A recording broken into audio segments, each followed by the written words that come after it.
let's talk about Miuccia Prada. Guess how much that biatch is worth? No, just kidding. She's not a bitch. I actually love her. I adore her. She's a goddess. She apparently, reportedly, is worth somewhere between 10.3 billion, not too shabby, doing around 8.6 million pounds per year at her Prada business. So I think that would probably make her one of the most influential people in fashion. Don't you? Yeah, hell yeah.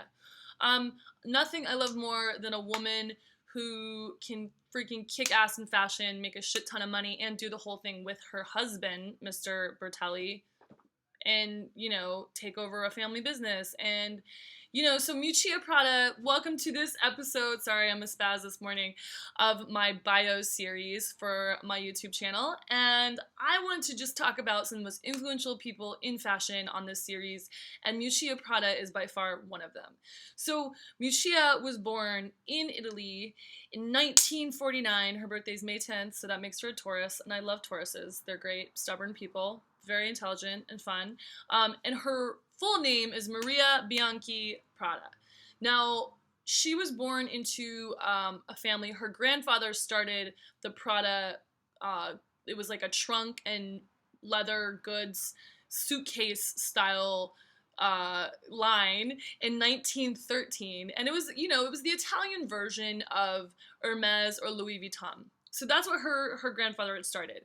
So, instead of going down the immediate fashion route, Miuccia went straight to school and became a member of the Communist Party. So she's never going to live that one down. Everyone likes to mention that, the fact that she was a communist and or is a communist.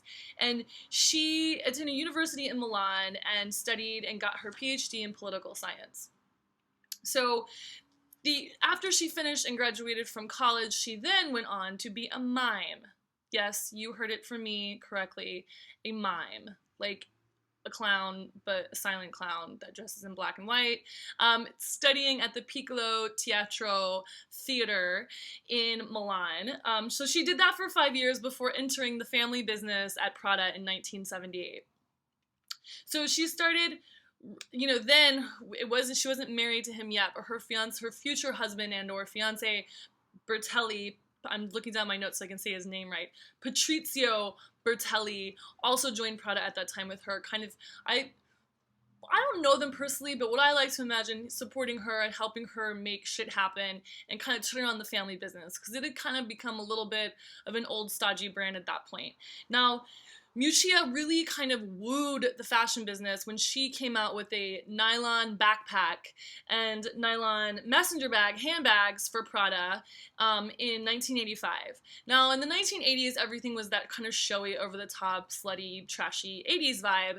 And so for her to come out with something that had pretty minimal, the little metal triangle Prada logo on black nylon bags was like revolutionary, and fashion people freaked out. Now, in 1989 is when she really went for it and did her first ready-to-wear collection and first runway show. So her whole concept behind that first show in 1989 were uniforms for the slightly disenfranchised. Now, amazing. Why wouldn't the fashion people eat it up? And they absolutely did. And I think that, Miuccia and Rei Kawakubo kind of hit the scene around the same time as far as the runways are concerned, and kind of both came in with this concept of uniforms for women who weren't necessarily sex bomb, stereotypical airhead rich women. So I think that's why they probably both did so well, is recognizing that not all women want to look like a Barbie doll. Some are intelligent and want more intelligent, interesting pieces to wear. She married Bertelli, and then they grew Prada into the powerhouse it is today.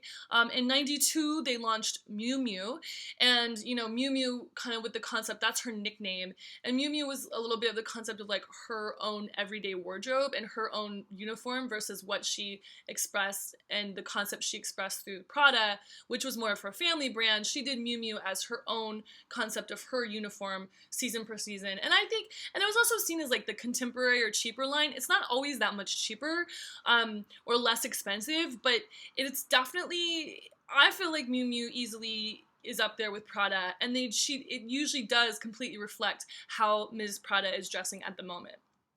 So, and then with all the success of Prada women's wear and the accessories and Miu Miu, they ended up launching menswear in 1995, which obviously has been hugely, hugely successful. And they did all those amazing tech fabric suits. They were kind of the first one to do all that stuff. And then you got Prada Sport and all those kind of things that also started happening in the 90s. So, you know, Miu Miu and Miuccia and Prada have just always been known, and she's been known for her disregard for the fashion business and for doing things her own way, which, of course, totally punk rock. She's like the Italian communist punk rock woman, and she, you know, her whole concept behind the clothing and her women that she likes to dress is, you know, like kind of like the opposite of sexiness. She's like, the more that you make yourself look sexy, the less sex you're probably actually having, is a quote that she regularly says. And for employees or any of them are like, dress sexy, that's kind of what she says to them. Freaking amazing. You know, I'm looking at another quote I have from her. Also, with clothes that cost so little, you need to ask yourself why they cost so little. Agreed, Miuccia.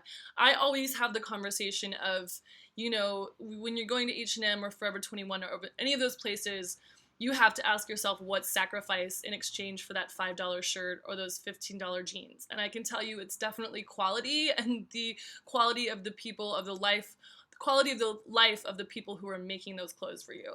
So I think that's how she always kind of was able to justify what they were doing at Prada, especially the artsy handmade stuff. She's always been genius at writing the line of high-end, high luxury with low-end concepts. And she'll take something really, you know, mundane like a fisherman's boot and make it the coolest freaking thing of the season. So the thing I love about Miuccia is she definitely marches to a beat of her own drum. She has as much political and art conversation as she wants on the runway. And at the end of the day, she's a freaking awesome shop lady. And, you know, the way their sales, I mean, they're one of the few brands that continues to do well even through a recession. So check out Miuccia Prada. Always watch her. She is one of the most influential women in fashion since 1989 when she did her first ready-to-wear collection, and I just have a feeling she's not going anywhere. So read up on Miuccia. Her interviews are very entertaining, so find as many as you can and make sure to follow their collections, Miuccia's collections for Prada and for Miu Miu every season. And I'll see you guys in the next biography episode. Check you later.